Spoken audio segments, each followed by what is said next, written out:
এই পৃথিৱীখনত সেইজন মানুহে বেছি কষ্ট পায় যিজনে মানুহক নিখন্দে অন্ধৰ দৰে বিশ্বাস কৰি পেলায়। সম্পৰ্ক কেতিয়াও দূৰত্বৰ কাৰণে শেষ হৈ নাযায়।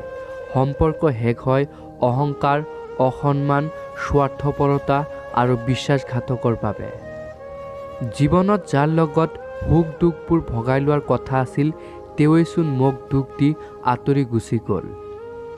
তেক আগতে কৰিছিলোঁ আনৰ সুখৰ বাবে, এতিয়া কৰি আছোঁ নিজৰ সুখৰ বাবে। প্ৰয়োজন শেষ হ'লে এদিন সকলোৰে ব্যৱহাৰ সলনি হৈ যায়।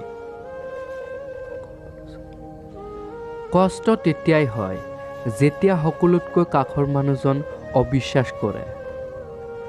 বিশ্বাসঘাতকতা কৰিলেও ইমান কষ্ট নহয় যিমান কষ্ট আনৰ বিশ্বাস ৰাখিব নোৱাৰিলে অনুভৱ হয়।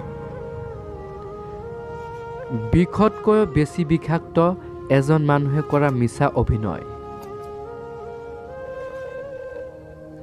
নিজৰ দুৰ্বলতাৰ কথা কেতিয়াও আনৰ আগত নকবা, কাৰণ মানুহে তোমাৰ দুৰ্বলতাৰ সুযোগ ল'বলৈ ভালকৈ জানে। আজিকালি মিছা কথাতকৈও সঁচা কথা ক'লে সম্পৰ্ক বেছি নষ্ট হয়।